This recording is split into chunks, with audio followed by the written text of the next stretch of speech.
Hello learners, welcome to begins learn YouTube channel. So learners, आप लोगों के Bihar board class 12 के जो 1 फरवरी से एग्जाम में स्टार्ट होने वाला है फाइनल, तो अब उसके मुश्किल से 1.5 या 2 महीने ही बच चुके हैं। तो इसीलिए हमने क्या किया है कि आप लोगों के लिए क्रैश कोर्स की तरह एक प्लान तैयार किया है, जिसमें हम लोग क्या करें कि हर एक सब्जेक्ट के हर एक चैप्टर के VBI, गेस और मिक्सचर क्वेश्चन करें जो आपके एग्जाम में सीधा जाकर टकराएंगे। तो उसी सिलसिले को जारी करते हुए जो आप लोगों का BSB क्लास 12 का एग्जाम 2023 का होने वाला है, तो मैथमेटिक्स का जो चैप्टर नंबर 2 यानी प्रतिलोम त्रिकोणमिति फलन होता है, तो इसके पार्ट 1 को लेकर आ चुके हैं। आप लोग बस इस ट्रिग्नोमेट्री के यही प्रश्न कर लीजिए, सभी के सभी ये ट्रिग्नोमेट्री के प्रश्न आपके एग्जाम में छपे मिलेंगे। तो फटाफट से हम लोग ट्रिग्नोमेट्री के क्वेश्चन की ओर बढ़ते हैं। तो इनवर्स ट्रिग्नोमेट्री जो आप लोगों का चैप्टर नंबर 2 है, तो ये चैप्टर बहुत ही ज़्यादा इंपॉर्टेंट है, ये बहुत ही इजी क्वेश्चन है, इजी चैप्टर, इसे आप लोग इजीली नंबर उठा सकते हैं। तो हम लोग क्वेश्चन की ओर बढ़ते हैं। तो पहला जो क्वेश्चन है इनवर्स ट्रिग्नोमेट्री का, वो इस प्रकार से कि 3 sec inverse 1/x minus sine inverse 4x cube minus 3x equal to कितना होगा। ठीक है, तो इसको सॉल्व करने के लिए ट्रिग्नोमेट्री का जो आप लोग बचपन से पढ़ते आ रहे हो, मतलब कि 10th 11th में पढ़े हैं, वो फॉर्मूला आप लोगों को याद होना चाहिए। तो यहाँ पर जो सेक इनवर्स 1/x है, इसे हम लोग क्या लिख सकते हैं, तो इसे हम लोग 3 cos इनवर्स x लिख सकते हैं, क्योंकि cos इनवर्स x क्या होता है कि सेक इनवर्स 1/x होता है माइनस साइन इनवर्स, और यहाँ पर जो दिया हुआ है 4x क्यू माइनस 3x। अगर हम लोग यहाँ पर x के जगह पर cos थीटा रखे, तो अगर आप लोग cos 3 थीटा का फॉर्मूला याद हो, तो वह क्या होता है कि 4 cos Q theta minus 3 cos theta. तो यहाँ पर रखिएगा तो ये हो जाएगा cos 3 थीटा का फॉर्मूला। और इसके बाद जब आप लोग इसको cos को साइन में चेंज करिएगा, और चेंज करने के बाद जब यहाँ से आप लोग सॉल्व करिएगा ना, तो जो यहाँ पर एंगल आप लोगों को मिलेगा वो मिलेगा 3π/2। तो right answer option number C हो जाएगा। क्वेश्चन नंबर 2 की ओर बढ़ते, तो क्वेश्चन नंबर 2 में क्या है कि कॉट इनवर्स -x है, cot inverse -x equal to कितने के बराबर होगा। ठीक है, तो ये बहुत ही इजी क्वेश्चन है, लेकिन इसमें क्या है ना कि बच्चे गलती करते हैं। कैसे कि कॉस इनवर्स में अगर रहता है ना कि माइनस में, अगर एंगल 9 माइनस में रहता है तो माइनस निकल के बाहर पॉजिटिव हो जाता है, लेकिन कॉट साइन टेन इन सब में क्या है ना कि माइनस अगर रहता है अगर एंगल में, तो माइनस बाहर तो निकलता है, लेकिन पॉजिटिव में नहीं, माइनस में ही निकलता है। तो right answer minus cot inverse x हो जाएगा। तो right answer option number A हो जाएगा। क्वेश्चन नंबर 3 की ओर बढ़ते हैं। तो क्वेश्चन नंबर 3 में क्या है कि cos इनवर्स -1/2 इक्वल टू कितना होगा। ठीक है, तो जस्ट मैंने आपको बताया है कि अगर एंगल में cos में अगर माइनस में रहता है तो वो क्या है कि पाई माइनस करके निकलता है, या भी सीधा प्लस में चला जाता है, उस एंगल के अकॉर्डिंग चलता है। तो अगर इसको पहले सबसे पहले सॉरी, तो cos 1/2 किसके इक्वल टू होता है, तो आप लोग का ये कि ये होता है π/3 के, क्योंकि 60 डिग्री का मान होता है, तो π/3 हो जाएगा। और इसको हम लोग ने क्या बताया कि अगर माइनस में तो यह पाई माइनस हो जाता है, तो 3π-1 करिएगा तो ये हो जाएगा 2π/3। तो 2π/3 जो होना जाएगा वो हम लोगों का राइट आंसर हो जाएगा। तो right answer option number A हो जाएगा। क्वेश्चन नंबर 4 की ओर बढ़ते, तो क्वेश्चन नंबर 4 में दिया हुआ है क्या यहाँ पर कि tan इनवर्स 4√x/2 - 2x है। ठीक है, ऐसे देखने में आप लोगों को क्वेश्चन बहुत ही ज्यादा टफ दिख रहा होगा, लेकिन इसको सॉल्व करने से पहले ना आप लोग क्या करिए कि tan इनवर्स जो ऊपर 4 और नीचे 2 है ना, तो यहाँ से आप लोग 2 कॉमन लेकर काट दीजिए। तो 2 कॉमन लेकर काटिएगा तो ये ऊपर हो जाएगा 2√x, और यहाँ पर हो जाएगा 1 - x, क्योंकि यहाँ दोनों से ऊपर नीचे कॉमन लेकर काट दिया 2 से। अब ये क्या है, अगर आप लोग अगर 2 tan इनवर्स यहाँ पर ए ऑप्शन में देखिएगा तो ये दिया हुआ tan इनवर्स x का फॉर्मूला क्या था, 2 tan इनवर्स x का, तो आप लोग कहिएगा कि होता है 2x/1 - x² होता है। और अगर x से जगह पर हम लोग यहाँ पर देखिए तो क्या है √x, तो √x रखिएगा तो हमें जो मिलेगा ना वो ऑप्शन नंबर यहाँ पर जो दिया हुआ है वो मिलेगा। तो right answer option number A हो जाएगा, 2 tan inverse √x। Question number 5 की ओर बढ़ते हैं। तो क्वेश्चन नंबर 5 में क्या है कि tan inverse 1 equal to tan inverse 1, ये तो बहुत इजी क्वेश्चन है। tan इनवर्स 1, तो tan इनवर्स का tan इनवर्स रहने देते हैं, और 1 के जगह पर हम लोग क्या लिख सकते हैं, तो tan π/4 4, tan by pi by 4, क्योंकि tan पाई बाई 4 यानी 45 डिग्री का मान 1 होता है, और tan इनवर्स और tan से tan चला गया तो हमें कितना मिला, तो पाई बटा में 4, और पाई बटा में 4 जो ना जाएगा वो हम लोगों का राइट आंसर हो जाएगा। और ये कहाँ है, तो ये हमारे ऑप्शन नंबर ए में है, तो right answer option number A हो जाएगा। क्वेश्चन नंबर 6 की ओर बढ़ते हैं। तो क्वेश्चन नंबर 6 बहुत इजी क्वेश्चन है, क्या कि tan inverse 1/2 plus tan inverse 1/4 equal to होगा, ठीक है, यह किसके बराबर होगा, तो tan inverse x plus tan inverse y का जो फॉर्मूला होता है यह होता है क्या कि tan inverse x plus y upon 1 minus x into y. इसी पर आपको इसको पुट करिए तो ये हो जाएगा tan इनवर्स 1/2 प्लस 1/4, और ये हो जाएगा माइनस 1 बटा में दोनों का गुना करेंगे तो 1 बटा में 8 हो जाएगा। और इसको आप लोग क्या करें कि नीचे से एलसीएम लेके दोनों का काट के उसके बाद सॉल्व कर लीजिए, और सॉल्व करने के बाद जो यहाँ पर आप लोगों को आंसर मिलेगा ना वो मिलेगा कि tan इनवर्स 6/7, तो right answer option number B हो जाएगा। क्वेश्चन नंबर 7 की ओर बढ़ते हैं। तो क्वेश्चन नंबर 7 में क्या है कि साइन इनवर्स साइन 7π/6, 7π/6 ये किसके इक्वल टू होगा, ठीक है। तो बच्चे क्या सोचते हैं कि यहाँ पर साइन इनवर्स और साइन है तो इसे तो हम लोग काट देंगे, लेकिन वो भूल जाते हैं कि यार रेंज किसके इक्वल टू में रहना चाहिए। रेंज अगर रहता है तभी हम लोग साइन का काटते हैं, लेकिन यहाँ रेंज के ये बाहर है, ठीक है। अगर इसको सॉल्व करिएगा तो ये हो जाएगा 3 70 कैसे यानी 210 डिग्री, 210 डिग्री यानी थर्ड क्वाड्रेंट में चला जाएगा। थर्ड में क्या होता है कि साइन नेगेटिव होता है, इसलिए यह नहीं लगेगा। तो इसको सॉल्व करने के लिए साइन इनवर्स और यहाँ पर हो जाएगा साइन, और जो 7π/6 है इसको हम लोग क्या लिख सकते हैं, तो पाई प्लस π/6 लिख सकते हैं, क्योंकि फिर से इसको सॉल्व करिएगा तो 7π/6 मिलेगा। और ये देखिए तो साइन पाई प्लस π/6 कितना होगा, तो पाई प्लस यानी कि माइनस में चला जाएगा, और माइनस में निकलेगा तो ये नहीं निकलेगा माइनस पाई बटा में 6, और माइनस पाई बटा में 6 जो होना जाएगा वो हम लोगों का राइट आंसर हो जाएगा। और ये कहाँ है, तो ये हमारे ऑप्शन नंबर सी में है। क्वेश्चन नंबर 8 की ओर बढ़ते हैं। तो क्वेश्चन नंबर 8 तो सीधा फॉर्मूला है 2 tan inverse x equal to कितना होगा, 2 tan inverse x equal to कितना फॉर्मूला होता है, तो इसको साइन में पूछा है, ठीक है। तो साइन में क्या फॉर्मूला होता है, साइन में होता है कि sine inverse 2x/1 plus x², तो right answer option number A हो जाएगा। और tan में पूछता है तो tan में याद रखिएगा कि ये होता है tan inverse 2x/1 minus x², sign की तरह होता है, लेकिन यहाँ पर साइन आ जाता है, यहाँ पर tan, और नीचे में क्या है कि यहाँ प्लस की जगह पे माइनस आ जाता है।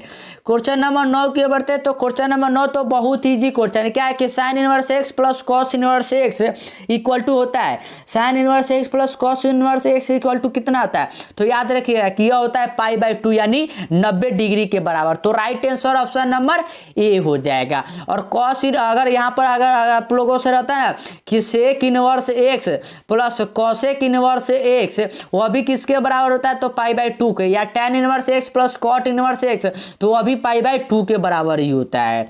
क्वेश्चन नंबर 10 की ओर बढ़ते हैं। तो क्वेश्चन नंबर 10 में क्या है कि कॉस इनवर्स -1/2 का मुख्य मान है, कॉस इनवर्स -1/2 का मुख्य मान क्या आएगा, तो ये तो बहुत ही सिंपल, माइनस यानी पाई माइनस, और ये तो मैंने सोल्व करा, ये हो जाएगा π/3, इसे सोल्व करिएगा तो ये हमें मिल जाएगा 2π/3, और ये कहाँ पर है, तो ये हम लोग देख सकते हैं कि हमारे ऑप्शन नंबर सी में है, तो right answer option number C हो जाएगा। क्वेश्चन नंबर 11 की ओर बढ़ते हैं। तो क्वेश्चन नंबर 11 में क्या है कि tan inverse 2x/1 minus x² प्रतिलोम त्रिकोणमितीय फलन है, ये आप लोगों के 2016 में पूछा गया है, तो ये बहुत ही ज़्यादा इंपॉर्टेंट है ये। और ये तो फॉर्मूला मैंने आपको कितनी बार बता दिया, ये किसके बराबर होता है, तो ये होता है 2 tan इनवर्स x के, तो right answer option number D हो जाएगा।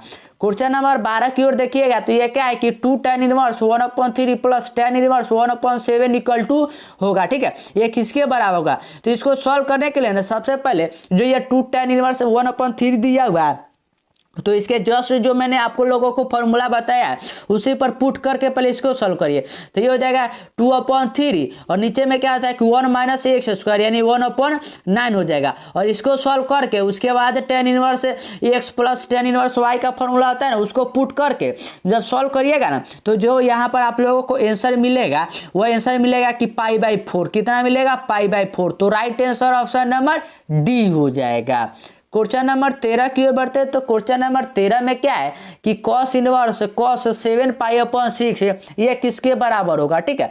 तो ये भी क्या है कि ये भी रेंज से बाहर है, तो इसको भी सॉल्व करेंगे तो ये भी हो जाएगा क्या है कि कॉस इनवर्स कॉस और ये हो जाएगा पाई प्लस पाई/6, क्योंकि इसको सॉल्व करेगा तो 6 पाई प्लस पाई मिलकर 7 पाई/6 हो जाएगा। तो ये भी अभी क्या है कि मेंटेन के मेंटेन है, या फिर आप लोग क्या कर सकते हैं कि पाई/2 भी कर सकते हैं, ठीक है। कि पाई/2 में भी ये होता है, क्योंकि यहाँ पर देखिए तो यहाँ माइनस में नहीं दिया हुआ है, या फिर होगा, ठीक है। यहाँ पर ना -पाई/6 होना चाहिए, ठीक है, -पाई/6, और यही इसका राइट आंसर हो जाएगा। तो right answer option number C हो जाएगा। क्वेश्चन नंबर 14 की ओर बढ़ते हैं। तो क्वेश्चन नंबर 14 में क्या है कि sine inverse 1 - x -2 sine inverse x equal to pi. तो x का मान पूछा है कि x का मान क्या होगा, ठीक है। तो x को मान सॉल्व करने के लिए ना सबसे पहले आप लोग क्या करें कि जो ये साइन इनवर्स है 1 - x है ना, 1 - x को इधर रखिए, इसका जो पाई/2 है जो यहाँ पर माइनस में उसे उस तरफ ले जाइए, तो ये हो जाएगा 2 साइन इनवर्स x हो जाएगा, 2 साइन इनवर्स x हो जाएगा। उसके बाद जो यहाँ पर साइन इनवर्स अगर उस तरफ जाएगा तो ये हो जाएगा साइन में, तो 1 - x, और ये हो जाएगा sine pi plus 2 sine inverse x। और हम लोग जानते हैं कि साइन पाई/2 और एंगल में कुछ भी हो तो वह किस में चला जाता है, तो कॉस में, और कॉस में गिरने के बाद उसको आप लोग इजीली सॉल्व कर सकते हैं क्वाड्रेटिक इक्वेशन बनाकर। और जब इसको सॉल्व करिएगा ना तो जो आप लोगों को यहाँ पर आंसर मिलेगा वो आंसर आप लोगों को मिलेगा 0 और 1/2। कितना मिलेगा, तो 0 और 1/2। तो right answer option number A हो जाएगा। क्वेश्चन नंबर 15 की ओर बढ़ते हैं। तो क्वेश्चन नंबर 15 में क्या है कि साइन इनवर्स साइन 2π/3 का पूछ रहा है कि यह किसके बराबर है, ठीक है, यह किसके बराबर होगा। तो अगर यहाँ पर भी एंगल को देखिएगा तो ये क्या है कि 120 डिग्री है, यानी 90 से ज़्यादा है। तो 90 से ज़्यादा है यानी इसको हम लोगों को उस मेथड से नहीं करेंगे, तो इसको सॉल्व करिए। तो ये हो जाएगा साइन इनवर्स और ये हो जाएगा साइन, अगर 3π ये दिया हुआ है तो इसे हम लोग लिख सकते हैं π/3, क्योंकि 3π में से अगर पाई जाएगा तो 2π/3 आएगा, तो ये भी सही है। और पाई माइनस में अगर कोई भी साइन में रहता है तो पॉजिटिव में ही रहता है, तो यानी π/3। तो π/3 जो ना जाएगा हम लोगों का राइट आंसर हो जाएगा। और क्या है, तो ये हमारे ऑप्शन नंबर डी में, तो right answer option number D हो जाएगा। क्वेश्चन नंबर 16 की ओर बढ़ते हैं। तो क्वेश्चन नंबर 16 में क्या है कि tan inverse √3 minus cot inverse angle में है -√3 इक्वल टू होगा, ठीक है। ये बहुत इजी क्वेश्चन है, ठीक है। इसको सॉल्व करने के लिए आप लोग क्या करें कि जो ये tan इनवर्स √3 इसे तो सेम रखिए, और जो मैंने बताया था क्या कि अगर माइनस में एंगल आता है तो जब बाहर आके वो माइनस हो जाता है, माइनस निकलता है, तो माइनस माइनस प्लस हो जाएगा, तो ये हो जाएगा कॉट इनवर्स √3। और मैंने आपको क्वेश्चन तीसरे या चौथे में ही बताया था क्या कि अगर tan इनवर्स x और tan इनवर्स x रहेगा कि यानी दोनों के एंगल समान हो, अगर इनवर्स में दोनों रहे तो दोनों का आंसर क्या मिल के आता है, तो मिल के आता है π/2 यानी 90 डिग्री आता है। तो π/2 कहाँ पर दिया हुआ है, तो हम लोग देख सकते हैं कि हमारे ऑप्शन नंबर डी में, तो right answer option number D हो जाएगा। यहाँ पर माइनस न बल्कि प्लस π/2 होगा, ठीक है। तो right answer option number D हो जाएगा। क्वेश्चन 17 की ओर बढ़ते हैं। तो क्वेश्चन 17 बहुत इजी क्वेश्चन है। क्या है कि साइन इनवर्स √3/2 का मुख्य मान है। मुख्य मान क्या होगा, तो ये तो बहुत ही सिंपल है। √3/2 ये किसके बराबर होता है, तो आप लोग कहिएगा कि ये 60 के बराबर होता है √3/2। तो right answer option number D हो जाएगा π/6। क्वेश्चन नंबर 18 की ओर बढ़ते हैं। तो 18 में क्या है कि sine inverse x equal to क्या होगा। और ये सभी क्वेश्चन ना आपके फाइनल एग्जाम में टकराएंगे। तो इसीलिए अगर आप लोग चैनल पे नए हैं तो चैनल को सब्सक्राइब कर लीजिएगा, और साथ ही साथ अपने दोस्तों को साथ वीडियो को शेयर कर दीजिएगा, ताकि वो भी अपनी तैयारी को मजबूती दे सके बिगिनर्स लर्न के साथ। तो साइन इनवर्स x किसके बराबर होगा, तो ये होगा कोसेक इनवर्स 1/x के। तो right answer option number C हो जाएगा। क्वेश्चन नंबर 19 की ओर बढ़ते हैं। तो क्वेश्चन नंबर 19 में क्या है, यहाँ पर आप लोगों को दिमाग का यूज ज़्यादा करना है। ये क्या है कि साइन और ब्रैकेट में है कि sec inverse x plus cosec inverse x angle में दिया हुआ है। और मैंने बताया क्या कि sec inverse x plus cosec inverse x किसके बराबर होता है, तो π/2 के। तो ये हो जाएगा साइन π/2, और साइन π/2 का मान कितना होता है, तो 1 होता है। तो 1 जो ना जाएगा वो हम लोगों का राइट आंसर हो जाएगा। क्वेश्चन नंबर 20 की ओर बढ़ते हैं। तो क्वेश्चन नंबर 20 में दिया हुआ है क्या कि cosec inverse 1 minus x square upon 1 plus cos square equal to होगा, यह किसके बराबर होगा। ठीक है, ये तो सीधा फॉर्मूला ही पूछा गया है। तो यह किसके बराबर होता है, तो आप लोग कहेगा कि यह कॉस यह होता है 2 tan इनवर्स एक्स के बराबर होता है। तो right answer option number C हो जाएगा। क्वेश्चन नंबर 21 की ओर बढ़ते हैं। तो क्वेश्चन नंबर 21 में क्या है कि साइन इनवर्स साइन 2π/3 का मुख्य मान है, 2π/3 का मुख्य मान है। तो ये तो मैंने शायद आप लोगों को करवाया है। ये क्या हो जाएगा कि हो जाएगा पाई माइनस π/3 और पाई माइनस π/3। तो π/3 जो होना जाएगा वो हम लोगों का राइट आंसर हो जाएगा। तो right answer option number B हो जाएगा। आई होप मैं जो आप लोगों को बता रहा हूँ वो सभी क्वेश्चन आप लोगों को समझ में आ रहा होगा, और जिस मेथड से मैं करवा रहा हूँ ना उसी मेथड से आप लोगों को ऑब्जेक्टिव सॉल्व करना है। क्यों? क्योंकि आप लोगों को एग्जाम में जितना समय अगर आप लोग ऑब्जेक्टिव में कम लगेगा ना उतना समय आप लोग सब्जेक्टिव में सोच कर वहां पर बनाने में लगाइएगा। ठीक है, क्वेश्चन नंबर 22 की ओर बढ़ते हैं। तो क्वेश्चन नंबर 22 में क्या है कि cos inverse 1/2 plus 2 sin inverse 1/2 का मान है। ये तो बहुत ही सिंपल है। cos इनवर्स 1/2 ये किसका मान होगा, तो ये होगा π/3 का, प्लस यहाँ 2 गुने तो 2 और sin इनवर्स 1/2 किसका आएगा, तो ये होगा π/6 का। तो 2 से 6 को काटेगा तो 3, तो यानी हो जाएगा यह 2π/3। तो 2π/3 जो ना जाएगा वो हम लोगों का राइट आंसर हो जाएगा। और ये कहाँ है, तो ये हमारे ऑप्शन नंबर सी में। तो right answer option number C हो जाएगा। क्वेश्चन नंबर 23 की ओर बढ़ते हैं। तो 23 में तो बहुत ही इससे इजी क्वेश्चन अगर आप लोगों के एग्जाम में कोई आए ना तो फिर हमको बताइएगा। इसीलिए करें कि इनवर्स ट्रिग्नोमेट्री जो होता है ना ये बहुत ही इजी चैप्टर होता है। सिर्फ आप लोगों को ना इसमें कैलकुलेशन करना था, बाकी कुछ नहीं है इसमें। तो क्या है कि tan inverse x plus cot inverse 1/2 plus cot inverse 1/3 का मान है। ठीक है, इसका मान क्या है, तो tan इनवर्स 1 का मान कितना होता है, तो आप लोग कहिएगा कि π/2 होता है। कॉट इनवर्स 1/2 दिया हुआ है ना, तो इसे आप लोग क्या करें कि साइन में चेंज कर दीजिए। तो साइन में चेंज करिएगा तो साइन में यहाँ पर है b/p, तो p का मान कितना आता है, तो 2 और h का मान निकालिएगा तो ये हो जाएगा 2 4 √5 हो जाएगा, √5 हो जाएगा। उसके बाद यहाँ पर चेंज करिए, वैसे ही सॉल्व कर लीजिएगा। तो जो यहाँ पर आप लोगों को आंसर मिलेगा वो आंसर आप लोगों को देखने का मिलेगा यहाँ पर 0। कितना मिलेगा, तो 0। तो right answer option number A हो जाएगा। क्वेश्चन नंबर 24 की ओर बढ़ते हैं ना। तो क्वेश्चन नंबर 24 में क्या है कि साइन और एंगल में कॉट इनवर्स एक्स किसके के लिए बीजीय व्यंजक है। बीजीय व्यंजक क्या है, इसको देखकर आप लोग सोचिएगा कि सर हम लोगों ने तो पढ़ा है कि साइन और अगर साइन इनवर्स रहता है तो करता है, लेकिन कैसे कटेगा। तो यहाँ पर अगर यह कॉट इनवर्स है तो जो आप लोगों ने बचपन से पढ़ते आ रहे हैं, जो 10th से पढ़ते आ रहे हैं पाइथागोरस का थ्योरम, इसको कॉट को आप लोग साइन में चेंज नहीं कर सकते। तो साइन में चेंज करिएगा तो ये हो जाएगा साइन इनवर्स। यहाँ पर है b/p, तो b का मान तो 1 हो जाएगा, √ हो जाएगा क्या कि 1 + x²। अब तो साइन से साइन कट गया तो 1/x² जो √ में होना जाएगा वो हम लोगों का राइट आंसर हो जाएगा। और ये कहाँ है, तो ये हमारे ऑप्शन बी में है। तो right answer option number B हो जाएगा। क्वेश्चन नंबर 25 की ओर बढ़ते हैं। तो क्वेश्चन नंबर 25 में क्या है कि कॉसेक इनवर्स 4x³ - 3x का सरल रूप है। सरल रूप क्या है, तो मैंने क्वेश्चन नंबर 1 में ही बताया कि यह किसके बराबर है, तो यह है cos 3x का। ठीक है, तो यह हो जाएगा cos इनवर्स और ये हो जाएगा cos 3θ का। तो 3 से 3 का यह cos इनवर्स से cos इनवर्स चला जाएगा और थीटा के जगह पर क्या रखिएगा, तो cosec इनवर्स, तो ये हो जाएगा 3 cosec इनवर्स x। तो right answer option number B हो जाएगा। क्वेश्चन नंबर 26 और आज के लास्ट क्वेश्चन की ओर बढ़ते हैं ना। तो क्या है कि tan इनवर्स -1 का मान है, tan इनवर्स -1 का मान है। तो मैंने क्या बताया कि अगर tan या कट रहे तो माइनस बाहर निकल जाता है, और tan 1 का मान कितना आता है, तो π/4। तो -π/4 जो ना जाएगा वो हम लोगों का राइट आंसर हो जाएगा। और ये कहाँ है, तो ये हमारे ऑप्शन नंबर डी में। तो right answer option number D हो जाएगा। तो अभी तक अगर आपने वीडियो को लाइक नहीं किया तो वीडियो को लाइक कर दीजिए, दोस्तों के साथ वीडियो को शेयर कर दीजिए और चैनल को सब्सक्राइब कर लीजिए, क्योंकि इसके बाद फिर केमिस्ट्री का भी करवाना है, फिजिक्स का भी करवाना है।